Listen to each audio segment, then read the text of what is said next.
ஓம் கணபதி. நண்பர்களே வணக்கம். இன்றைக்கி நம்ம என்ன பார்க்க போகிறோம் அப்படின்னம்னா, தாம்பூலம் தரிப்பது எப்படி அல்லது வெற்றிலை போடும் விதிமுறைகள் எப்படி என்பதை பற்றி தான் நம்ம பார்க்க போகிறோம். இப்போ வெற்றிலை போடுறது நிறையா வழிமுறைகள் இருக்குது. ஆனால் இன்றைக்கி வெத்தலை போடாமல் மக்களுக்கு சுண்ணாம்பு சத்து குறைஞ்சி ஆணும் பெண்ணும் இன்றைக்கி முட்டிக்கால் வலி, கை கால் வலி, எலும்பு ஜாயிண்ட் வலிகளில் நிறையா பாதிக்கப்படுறாங்க.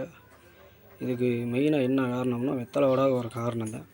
அந்த காலத்தில் முன்னோர்கள்லாம் வெத்தலை விட்டு நல்லா ஆரோக்கியமாகவும் நல்லா சிறப்பாகவும் கை கால் வலி இல்லாமல் நல்லா உழைத்து நல்லா ஆரோக்கியமாக வாழ்ந்தாங்க.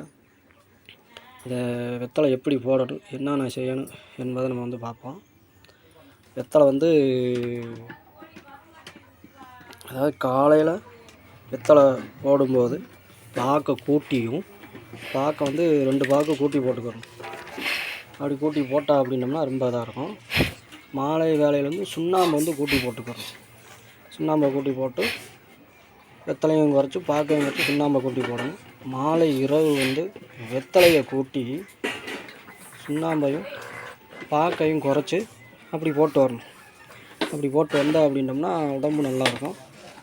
அதில் முதல் வர்ற சாறுகளை இரண்டாவது வர்ற சாறுகளையும் மெண்டு அந்த முதல் சாறையும் இரண்டாவது சாறையும் கீழே துப்பிடணும். 3ஆம் சாறு 4ஆம் சாறு 5ஆம் சாரத்தான் முழுங்கணும்.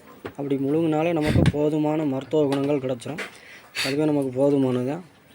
இப்போ துவர்ப்பு சத்து குறையாக இருக்கிறவங்க பாக்கை கூட்டிக்கணும். கொட்டைப்பாக்கு கூட்டி போட்டு வந்தாங்க அப்படின்ட்டோம்னா வயிறு சம்மந்தமான பிரச்சனை, அல்சர் சம்மந்தமான பிரச்சனைகள் சரியாகும். சுண்ணாம்பு சத்து குறையாக இருக்கிறவங்க சுண்ணாம்பை கூட்டிக்கிறணும். சுண்ணாம்பு கூட்டி போட்டாங்கன்னா கால்சியம் சத்து கூடும், வாத நோய் வராமல் தடுக்கும். இப்போ நமக்கு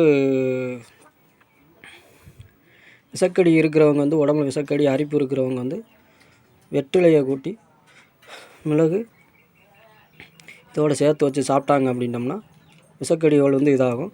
5 வெத்தலை 11 மிளகு இருந்தால் பகவே வீட்லேயும் சாப்பிட்லாம்னு நம்ம முன்னோர்கள் பழமொழியை சொல்லியிருக்காங்க. அப்படி சாப்பிடுங்க, உடம்பு நல்லா இதாக இருக்கும். வெற்றிலையை போடுவதால் வாதம், பித்தம், கபம் 3 சமமாகுது. வெற்றிலம் அதிகமாக சேர்ப்பதனால் கபத்திற்கு மிகவும் நல்லது. சளியை சேர விடாமல் பாதுகாக்கும். ஓம் கணபதி. வணக்கம் ஐயா.